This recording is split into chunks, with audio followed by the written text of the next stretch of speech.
So we are 24 hours removed from the weirdest granddaddy of them all, and you'll be pleased to know there is some sense of normality when it comes to a post-WrestleMania show this year. Do we have returns? Yes. Do we have NXT call-ups? Yes. Do we have surprises? Yes, but maybe not in the way that you are traditionally used to surprises. We'll talk on that in a bit. This is Raw Graded.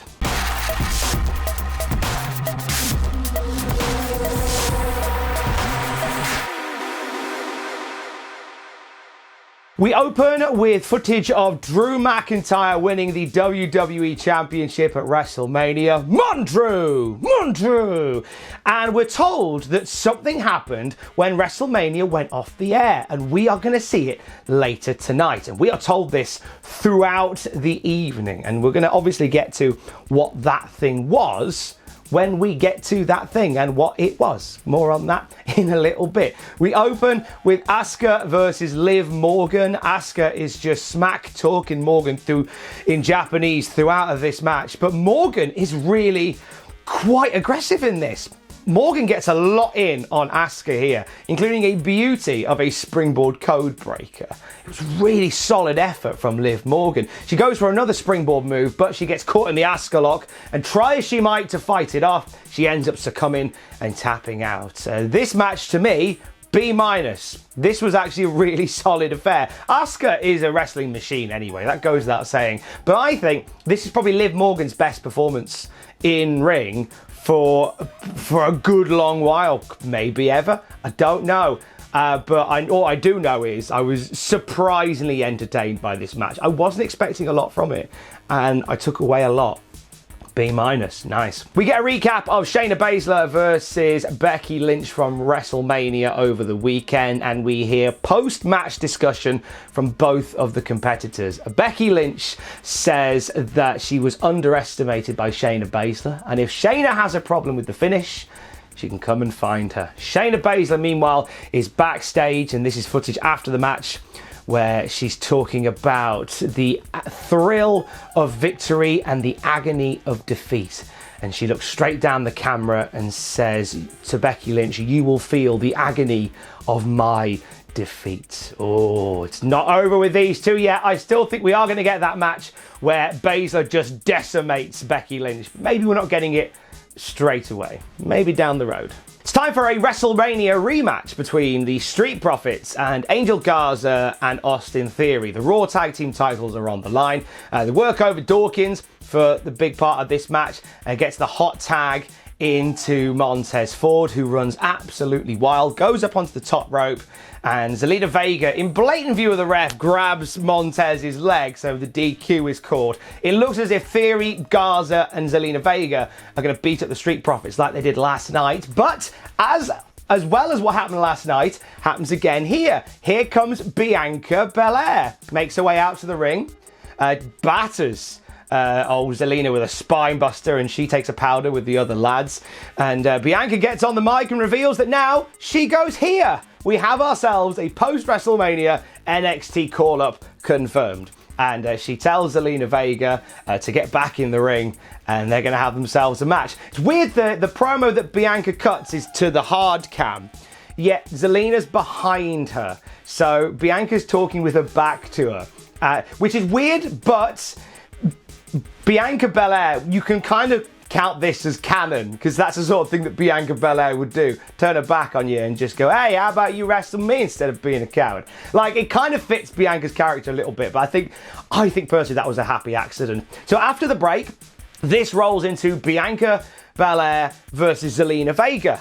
This is a showcase for Bianca, hitting all her big moves on Zelina. Zelina gets a little bit of a comeback when Bianca goes for a shoulder barge into the corner and misses. We see Zelina getting an octopus stretch across the ropes with a dragon sleeper, but Bianca just overpowers her. Military press and just a strong presence here against Zelina Vega.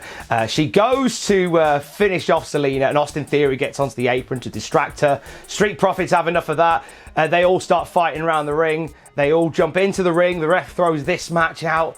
They all get shooed out of the Theory, and Garza and Vega get shooed out of the ring again by the Street Profits and Bianca Belair. Ford is on the mic and he says, "I've got my brother here." He looks lovingly over his shoulder and says, "I've got my wife here." Wifey confirmed as canon. I think it was already, but shut up. And Ford says, we've made this a family affair. Let's make this a family affair. And let's do this 3-on-3 right now. We come back from break and the match is reset again. It's a 6-person tag team match. And we see Ford get a bit of a shoo-in from Theory and Garza for a big part of this. Dawkins gets knocked off the apron, but it leaves Bianca there for the hot tag. Ford gets the hot tag and Bianca runs wild on Zelina Vega. She even does a cartwheel kick that knocks Theory off of the ring apron. This all just descends into chaos where we see Dawkins chasing Garza out of the place. And in the ring, we see the KOD on Zelina Vega. 1, 2, 3. Bianca picks up the win for her team in the 6-person tag. And Ford is so excited to see his wife doing amazing things. He's shaking the camera, which is a wonderfully exuberant moment. He does it a couple of times in this, and it's just adorable. The whole block of things here, I'm giving a B to. I'm classing it as one segment for tonight. This was a really great way, a unique way to debut Bianca Belair. I liked how she was very much the focal point at the end of all of this. It feels like a big call-up from NXT to Monday Night Raw. Was kind of thinking that maybe we might even see more Belair Charlotte Flair things now, because Charlotte has said that she's going to float between Raw and NXT for the time being, so there's some unfinished business to attend to there. But this was a really unique way to bring in Belair, and I really enjoyed it. I had fun watching all of these. Street Profits have been great, haven't they? Like during the empty arena era, as we're calling it, I feel like they've really come into their own. Been a massive fan. More of this. We get a recap of Bobby Lashley getting bad spear advice from his wife Lana, the moment that led to his defeat at WrestleMania. We see footage from after the match, him being interviewed backstage by Charlie Caruso, and Bobby says maybe it's time to look for new management or a new wife. Lana then turns up and Bobby walks off, and there is dissension. Seems a bit cruel after all the fighting that you've done to have this person by your side, to simply throw them to the side again just because they gave you bad advice on a spear. I mean, we've all been there, right? Aleister Black is up next after his win over Bobby Lashley, looking to continue momentum. And here comes Apollo Crews, his opponent for the match.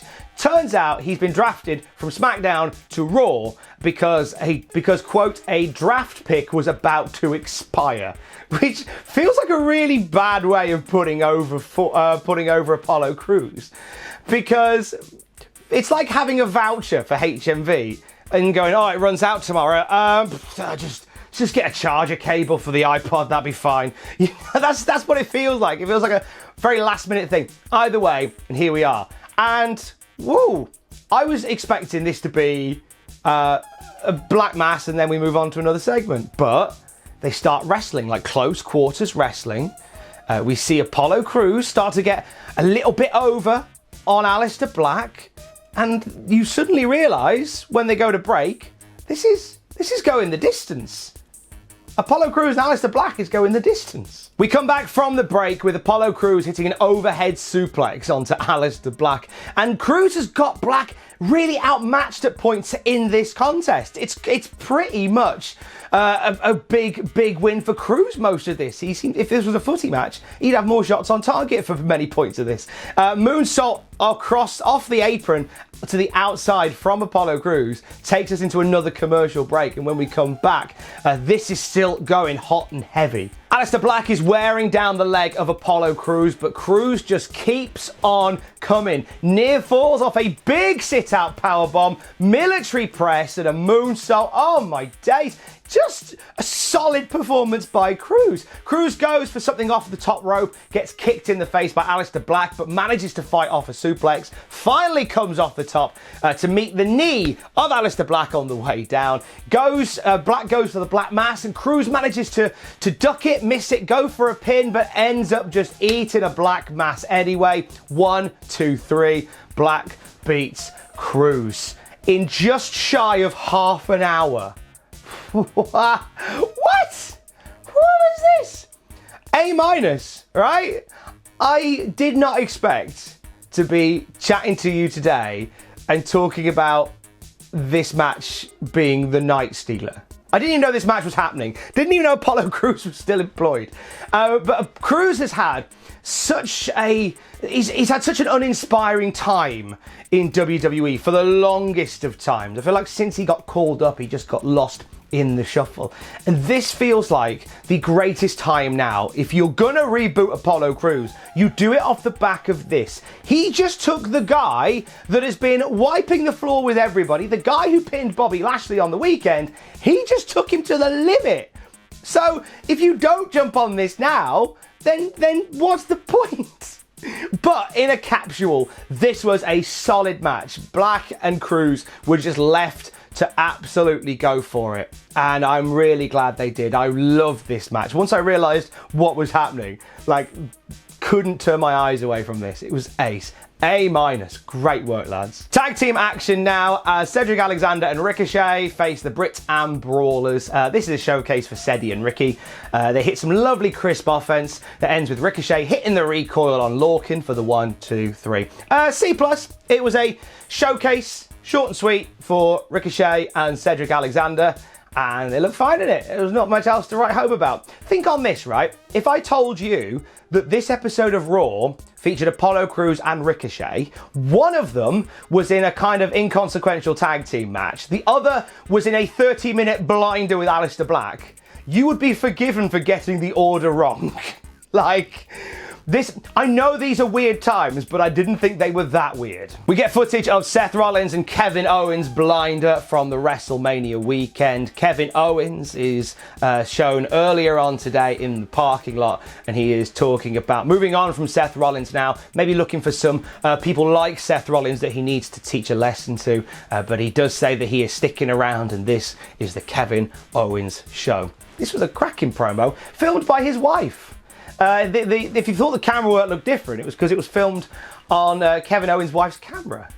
Nice. That's a cute little touch. I like that. Yeah, Kev looks strong here in promo talk land, and I'm ready for Kev to do some big things post-WrestleMania. A wounded, seething, possibly despondent Seth Rollins makes his way out to the ring. There's a lot to read into the way he very slowly took his time getting towards the ring. And he's in action against Denzel DeJohnette from NXT. This is all Seth Rollins. Chokes him in the corner, beats him up outside for a bit, hits a curb stomp, and we are done. It's a C for the match, but the story is Seth Rollins, like, clearly having a meltdown, or he's angry. It's very vague. I think you'll have your own opinions on what it was. Some people have said that, oh, he's just so angry that, like, he's just like fueling all this rage. Some people say like he's got that 1,000-yard stare and he's just so lost in himself now. And I like the vagueness of it, and I guess we'll find out more as we go along. We find out that not only is Nia Jax ready to return to action, but she returns to action after the break. Whoa, that was quick. It's Nia Jax taking on Deonna Purrazzo in her return match. Deonna's got all of the gab to start us off, but this is a Nia Jax showcase, and she just hits her big moves, Samoan drop, and hits the Rampage DDT, which is the sort of bear hug cradle DDT finisher that Paige used to do. We found out on Twitter that Paige had her blessing to do it, and that is now Nia Jax's brand spanking new finisher, and it finishes off Purrazzo and gets Nia back on the TV. That was a C for me on the grading front. Fine return for Nia Jax. Like the new finisher, I think it suits her quite well because she's the stronger one. She can sort of bear hug the opponent, let them think about it, and then drop them on their head. I thought it was all right. What Nia Jax will do from here, we'll wait and see. It's a polarizing figure, is Nia Jax, so I'm intrigued to see what the company have planned for her going forward. After a recap of the brilliant Boneyard match, don't even at me. It is Humberto Carrillo versus Brendan Vick. Bit of offense from Brendan, but this is an Umberto showcase, innit?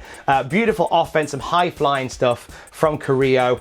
Brendan gets a bit in, as I say. He stops Carrillo from hitting a dive outside the ring, tries to wear him down with a headlock, but this is Carrillo's night. Hits a beauty of a moonsault for the 1-2-3. It's a C. Gets Carrillo on the telly again, and reminds us how brilliant he is. I'm gutted he missed out on a WrestleMania moment, but he's a young man. He'll have plenty more, I'm sure. We see footage of Charlotte Flair versus Rhea Ripley from WrestleMania last night, and we get the post-match interview with Charlotte Flair now. It is not the title that makes the person, it is the person that makes the title. That is the takeaway that we get from Charlotte for this, and she says Rhea Ripley was good, but she does what everybody does and bows down to the Queen. And away we go. Charlotte Flair going to be a feature part of Wednesday nights going forward, and there's more to tell in the Rhea Ripley story as well. So whilst I'm annoyed that Ripley didn't get the win over Charlotte, that was kind of my pick and it kind of felt like the right thing to do. Let's just see how this all plays out now. We get a recap of Brock Lesnar versus Drew McIntyre from WrestleMania. We pretty much get the entire match. It was short and sweet. Mon Drew, you're the guy. And then we get the bit that they've been telling us about all night. The shocking moments that happened after WrestleMania went off the air. So apparently, as WrestleMania finished, Drew came back out to the ring, having had the plates put on his belt, and he's got the belt around his waist. It suits him. Oh, it suits him. He's chatting in the ring, and he's being interviewed, asked how he's feeling, and he says it doesn't feel real yet. Putting the plates on makes it feel real. And he's interrupted after thanking Paul Heyman, which I thought was a nice bit, actually. I don't want to skip over that. He thanks Paul Heyman, saying that hearing Paul Heyman ringside, saying to Brock, give him an F5 all night, he can't kick out all night. That inspired Drew and it made him angry, and that is what got him the belt. So he thanks Paul Heyman for it. I thought that was a nice line. But before he can do anything more, the Big Show's music hits. The Big Show comes out with a referee. Big Show gets in the ring and he's congratulating Drew, and Drew says, okay, I see what's coming. You're going to challenge me to a match. Then Big Show says, no, I don't want to challenge you to a title match tonight. I don't even want to challenge you to a title match at Money in the Bank. I'm just saying that you're in your gear, I'm in my gear. We've got a ref here, so ding ding, let's go. So Big Show saying, I'm not challenging you to a match tonight, I'm challenging you to a match tonight. Okay. But then Drew McIntyre says no. He says, I've just beat Brock Lesnar.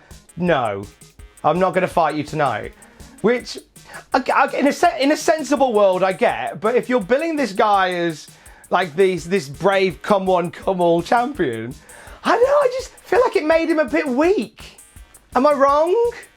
It felt like Drew turning down a challenge. It felt a bit weak. Like you just... So anyway, we'll talk on that. But Drew says no. He says there's nothing you can say to make me want to fight you. So Big Show just slaps him in the face, and then Drew takes the belt off and says, all right, come on, let's go. Ref gets in the ring, ding ding, and this is still footage from after WrestleMania. We have a WWE Championship match 20 minutes after Drew's faced Brock Lesnar. That's what we're seeing right now. And it's Big Show dominating Drew. It's slow offense that wears down Drew McIntyre. He hits all his signature moves pretty much. Goes for a chokeslam. Drew fights out of it, but then ends up succumbing to one when he comes off the ropes. And Big Show winds up for the WMD. Drew ducks it, hits the Claymore. 1, 2, 3. Drew McIntyre pins the Big Show to retain his WWE Championship at the end of WrestleMania, apparently, allegedly. Okay, C+ for this bit, right? I don't want to grade it any higher. The match was good. The match was, as a capsule, the match was good and it put Drew McIntyre over. He's just beat a giant. That's fine. But the way this was put together was really weird. Having it as footage from WrestleMania last night and making us wait all night to see what it was, and it turns out to be a full match. I'm thinking business-wise, it feels weird to do it like that. Surely you've got all this stuff in the can. Could you not have had And maybe it's an old cliche and they're trying something different. I guess that's what they're doing. Maybe they're trying different things. But could you not have had like Raw beat, Drew comes out at the start, does the promo he did at the end of WrestleMania, then have Big Show say, we're having a match tonight, and then that be your main event. You build to that for 3 hours. That seems like a more consistent way of doing things, rather than telling us, wait till the end of the night to see what happens, and it turns out to be a full match that you could have spent all night building. Like, coming up tonight, Drew's first WWE title defense goes down here on Monday Night Raw. You could have done that. And Big Show flubbed his lines a bit, I think, but they kept it in, whatevs. Drew saying no to the match. Why did you... Okay, you've just beat Brock, I get it. Like, if it was me in there, I'd have gone, no chance, Sundance, see you later. But this is Drew McIntyre. We're meant to believe, like, this is the guy that's going to take on the world. And it just feels weird to put him in a situation where we watch him decline a title match. It just seemed a bit weird. Be that as it may, that was how Raw went off the air, with footage from the end of WrestleMania of Big Show and Drew having that impromptu WrestleMania main event. Does this count as Big Show main eventing WrestleMania? I don't know. It's all weird at the moment. And I'm giving Raw this week a B-. It did feel very much like a surprise-fueled post-WrestleMania Raw. Some of the surprises were type surprises, like the match I've just spent ages talking about. Some of them were what surprises, like Aleister Black and Apollo Crews going 30 minutes and having a barnstormer. So it was a show full of surprises, and I guess that's kind of what the Raw after Mania is all about. And hopefully, all being well, you and I will be here this time next week doing another Raw Graded. At time of recording, it's a little bit up in the air. There's some talk they'll be back in the Performance Centre by the end of the week and they can do some more stuff. So I hope that you and I are here to continue to chronicle the rise of Drew on WWE television. And until we do see each other again, stay safe and love you. Bye.